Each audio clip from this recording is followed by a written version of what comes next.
Hello and welcome to season 2 of the Labu Show. I'm your girl, your host, Clarice Labu, and I want to thank you guys so much. Those of you who have sent us great messages on our emails and on our different social media platforms, thank you guys so much. Season 2 is back, and I promised that it was going to be fresh, entertaining, educative, and of course inspiring as well. I'm super excited today, y'all, because joining me today for the very first time, he's our first guest on the second season of our show, is the wonderful, the lovely, the energetic Mr. Andre Maurice. Wow. How are you doing? I'm wonderful. I like that introduction. Listen, Mr. Maurice is a promoter based in LA, and he is also a makeup artist. He does everything, beautician, you name it. He's worked with the likes of as Marie, he's worked with so many great people in the industry, right? And today he's on the Labu Show with us. You're looking great. Thank you. You're like someone who is just trying to sit back and think of all the achievements they've had in life. No. Is that where you're right now in your life? No, actually I'm sitting back of just taking it all in, the way you introduced me. Aww, look at awesome. that. And then I'm here on the show with yes, you. So I'm actually glad to be here. Thank you. We're glad to have you as well. Mm-hmm. And for those people who don't know you, I know I just said a little things about you. Can you just give like a little, background about yourself? Well, I'm in LA. I'm not originally from LA. I'm originally from Michigan, Detroit. Okay. And I'm in LA, been in LA for maybe 14, 15 years. Right. And what I do, I promote events, as you said. I promote like beauty. I'm a hairstylist, makeup artist, promoted comedy, just a lot of things. So I just took all of that like a gumbo and just put it all into one, and I just created an atmosphere of what I didn't have and what I would like to see happen. So wow. So it's like you have all of this and you're trying to give back, so to speak, like to bring other people on board with you. Yeah, I'm giving back. I mean, it's like me just going to LA and experiencing it. I was out there, didn't know anyone, and I didn't fall into the pitfalls of what things are. You know what I'm saying? And what it was I always been the kind of person that created my party and created the things that I wanted to be around instead of me following, because you can get led the wrong way, especially if you're looking for success. Yes. And you want to, just accomplish things and just change your present state. So that's that's so humbling. That's really, really dope. I just, I like to stay humble. I don't like, I'm hyper, I'm happy, but I like to stay humble because that's how I could appreciate the gifts and the blessings that God has bestowed upon me. But in that being said, I paid dues for this. You know what I'm saying? I've earned, hopefully in God's eyes, but my saying, I've earned some of the things. Well, I've earned the knowledge, so I can appreciate that. I've earned the experience, and it brought me to where I am today. So it humbled me. And when I got hyper and thought I was the man, I got knocked back down. You know what I'm saying? Spiritually. So that's what put me in this realm where I'm able. But I'm glad I'm here because I'm able to appreciate it from this standpoint. And to amazing. Yeah, and then me being an artist and all of this, I can understand what the artists go through. Or the makeup artist, or when a person is not intimately being able to feel you, they can just come in from a money standpoint. I'll come in from the money, I can come in from the personal, but it doesn't hinder what I'm doing. It helps me to cultivate the move that we want to accomplish. That's amazing. What does being a makeup artist, what does it look like? Do you have like clients who sometimes, like celebrities who sometimes like mean or can be like a little aggressive? How do you handle those type of challenges? Well, I had them all, really. You know what I'm saying? With hair, I think the worst I've had is hair clients. But now it's maybe my earlier years. But how I deal with a client if they disgruntled, what have you, I really don't, I don't get into it. I don't feed into it. And what I do is I assess it, because my mother always tell me the glass is half full or half empty. I look at the glass as half full, because whatever, like today I had a phone call for an event I'm putting together. Person called me and they was like, I told you I was going to be here at this time. And he went here. I had a chance to go there with him, but what I did is just brought it down. I said, well, you know what? It's a possibility that maybe I didn't understand something. I said, and you know, but I appreciated it and I complimented him. Right. And what he did, he started to relax and put his guard down. Damn. You know, because I'm not there, you know, to cause havoc. And sometimes it's miscommunication with humans. Yes, that's true. And just understand it. But how I deal with a person, like they come in if they unhappy. First of all, I deal with clients and people as I listen to them. You have to sit there and you have to listen, because a person will tell you, even when they're describing the wrong thing, like a hairstyle, they can say, I want a bob. And they really mean they want a blunt cut. You have to listen. And sometimes I'll tell my clients, well, don't get upset with me, but I'm going to ask you again. Because I've had that happen where I've asked a person, they told me something and they didn't describe it right. So once you listen to the person, and if it still doesn't work out, then you just accommodate them the best you can. And you know, and I just work with them, and I always seem to work through it. I have people that just don't believe me being a makeup artist. I don't believe that myself. Yeah. No, I'm just saying.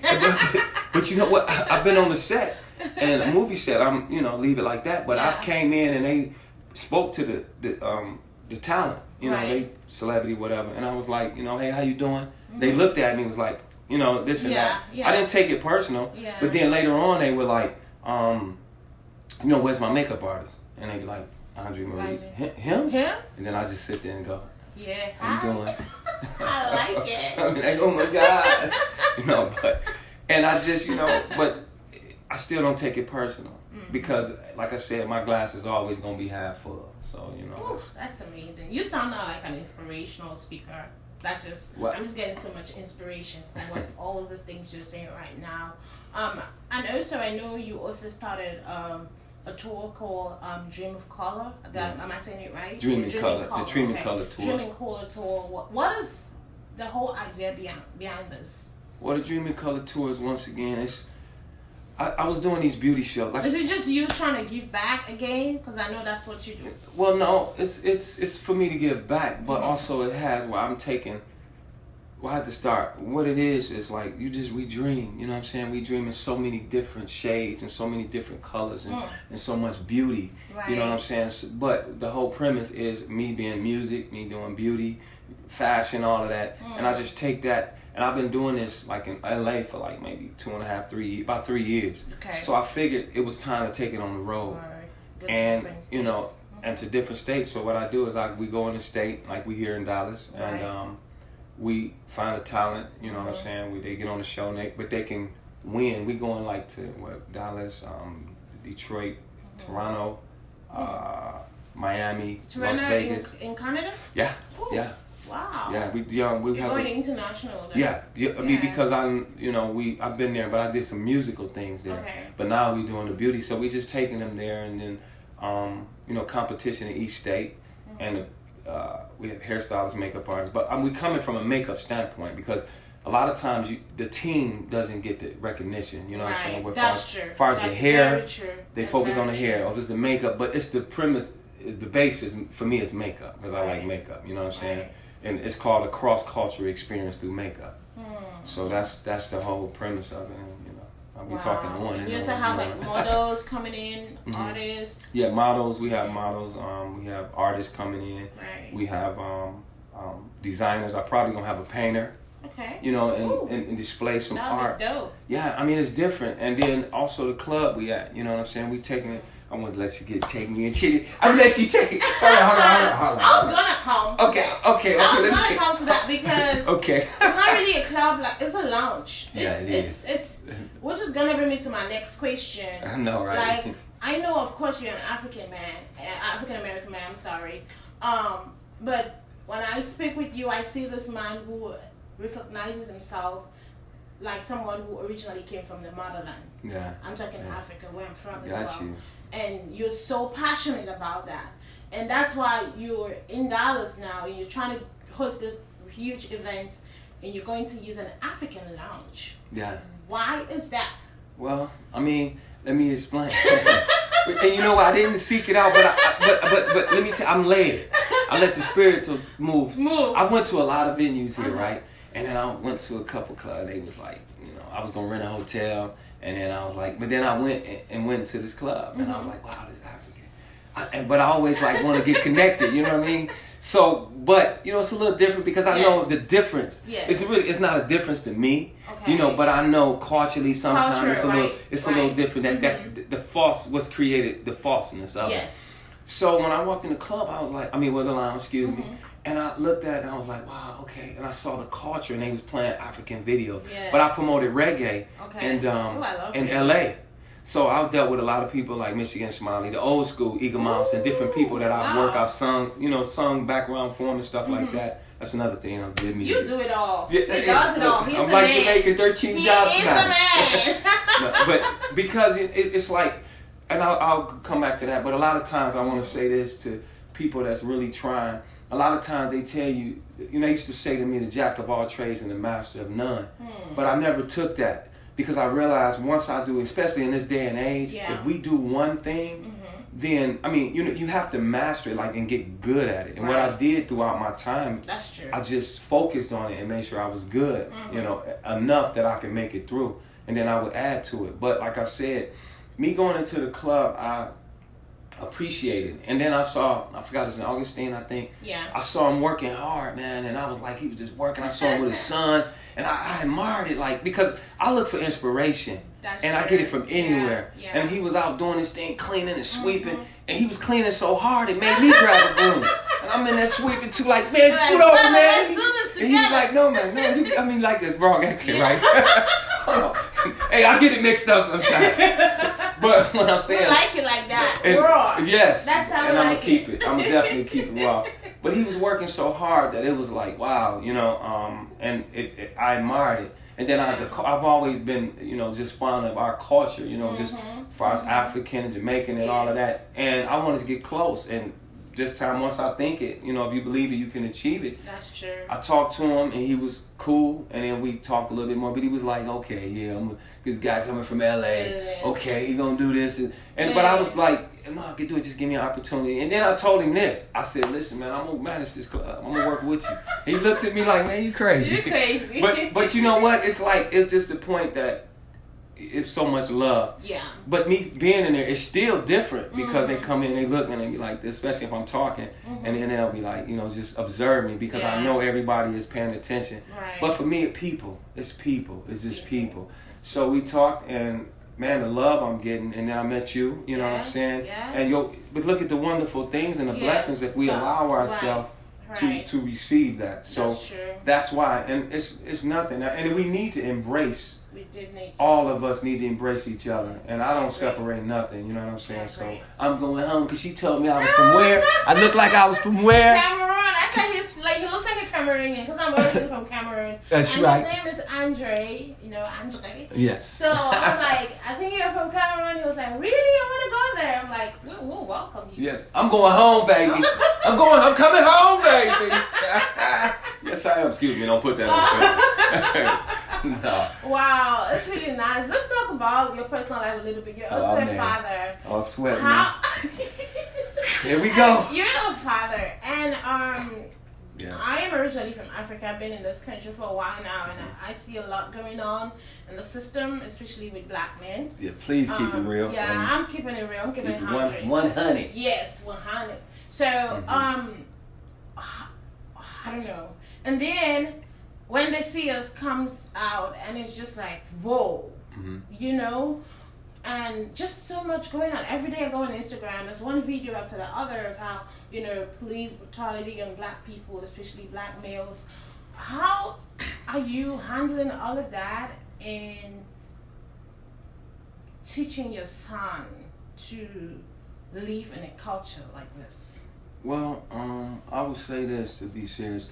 My son, we don't live together. He lives in a different state than I do. So what I do is this. First of all, I don't give up. I had to go to court. I had to go make sure I saw my son because it was hard. And I had to go back and forth. And I finally got him where we can be together because I had to fight for that, to be with him, to let him see. Because a lot of times I didn't want him to feel, like he had nobody that cared about him because I know what that feels like. Yeah. You know what I'm saying? So first of all, I had to get him in my presence. It took me some time to do that. But I finally got it together. This is our third year. He's 13. His third year we together. And But I can't come in and change everything that he's already learned overnight. Because he'll think I'm just, and I had to learn that because I got a daughter. But I didn't learn that at first because I'm like focused and I saw that I had to relax and just observe him in his natural habitat. You know, just what he naturally do, playing games. Yes. I am with the games. Be his own person. But me being with him, I have to find my way to fit it in. Yes. To like talk about topics of like certain things, like somebody drowned where he was at and he told me about it and I said, how you feel about it? I listened to him and I let him tell me, and also I wanted him to be proud of me. So I had to explain to him like, look, Daddy had to leave because I wanted you to be proud of me, because I want you to have wealth, because I want to be rich. No, I want you to have wealth because that's generational. So I have to just take it, but I can tell him, but I also have to show him. Yeah. So just that's with the police brutality, he's been with me now for like 4 weeks. So now he's relaxed a little bit more. So more things I can put inside him, you know, and tell him, hey, this is how you deal with this, and this is how you deal with that, and just give it an opportunity. I'm still working, and I'm still learning, but that's why I think as men we need to come together and you know, just help each other. And because I don't have a book, but I'm gonna be there in his life, baby. Oh my God, listening to you talk is just so beautiful. It's just amazing. One of the reasons why I created this show was just to give back as well. Yeah. Inspiration to me is a huge factor. First of all, from my mom, my father, you know, my culture, and also being here, God has been so great, and I learned from different people. No matter who it is, I think everybody has something in them that I can learn from and better my life and also uplift other people. Exactly. So the main reasons why I have this show and bring people like you to come speak to young minds and tell people not to be scared, not to be afraid. Because you've seen it all, right? You've seen the good, the bad. I've seen a lot. Yeah, I've seen. I don't want to see it all, but I have seen a lot of it all. If that makes sense. Yes. Yeah, I'm not right. Man, edit that out. Yeah, no, we're keeping it 100. No, we're keeping it real. No, that's all good. Yeah, so thank you so much for just being open and honest. Yeah. I know time is not on our side, but we'd love to have you here again to share so many other deep things. But when can you tell people about all that you're trying to do, especially in Dallas now? You're in Dallas trying to promote all of these different shows. What can you tell the public? Well, I tell them to you can reach info at I'm gonna tell you, but info at dreamandcolortour.com, inspiringentertainmentla@gmail.com, and you know, I just tell you, we come into your town. You know what I'm saying? Get your craft if you're serious. I'm not looking for people who perfect, but I'm also looking for people who strive to be better and do better. Yes. You know what I'm saying? Like somebody told me, you coming to Dallas to take, I said, no, I'm coming to Dallas to add to Dallas culture. Right. I'm bringing what I've learned around because the creators put inside me to take what I've learned and then spread it amongst the land. Yeah. So I have to listen to him because, you know, a lot of times, you know, we could be judged or whatever, but, you know, it is what it is. And my thing is this, just if you're talented, you're doing your thing, keep it up. We coming to the town, we looking for you, you know, and we just got to be serious. And you got to want it more than I do. Yes. Because if I'm working harder than you, then it's an issue. I have to talk about the artist. I'm going to just make it brief, but I met the artist down here, Jay Bull. Yeah. And the reason why I deal with him, because I wasn't really going to get back into music. You know, I was in it heavy. But I dealt with this, and I'm saying it may help somebody. This guy talked a good game. And I was like, okay, because I hear it. LA, I hear it all the time. But when I seen his actions and I seen what he was doing, and he was willing to work hard as I was, if not harder, that really motivated me to do more and to take it to another level. So we just have to walk in our excellence and walk in our truth. Yeah, and just to add to that you're not just looking for, you're looking for every talent. Yes. Models, artists. Yes. Africans. Yes. I wanted the African designer. Yes. And where are you? Come on. Come on now, I'm just cool. I'm cool. I'm so before we run up, I have this thing that I just started where I read a lot as well. And so I get a lot of great quotes and proverbs from different people. different great minds like Nina Simone, Barack Obama, T.D. Jakes, Wally Shoyinka, all these great people that we have out there. And so I've kind of put them in this box right here. So I'm just gonna have you open that box and pick out one and read to us in the camera as if you were speaking to someone and try to bring them out of where they are at right now. And once you do that as well, I also want you to give us your own Andre Maurice quote. Can you see? Have you not? Can you see? Because I don't have my glass. I broke my lens. That's not cool. See, she talking about keeping it raw and real. We have a problem. All right. Hold on, you got to learn. Okay, let me see if I can do this. I don't have my glasses though. You got to learn to live. No, excuse me. You have to learn to leave the table when love no longer is being served. So let me say this again. You got to learn to leave the table when love no longer is being served. That's Nina Simone, baby. Yes. Okay, so my interpretation of leaving the table when love is no longer served, when things are like at its peak, when you know that it's no longer there, or you just have to know basically when to pack up and go, or to just bow out gracefully.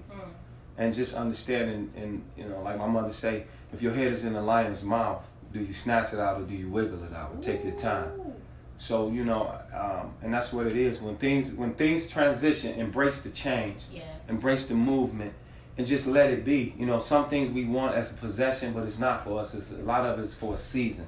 Right. So you just hold that for that season, and if the season is up, embrace it. Do what you got to do. Go and cry at home or whatever, and then come back up and keep it moving. That's what You heard it, guys. You heard it from the best. Thank you so much for coming to the show. But can I say Thank something? you. I just want to thank you for just shit. Well, you don't do it because I don't want nothing messed up.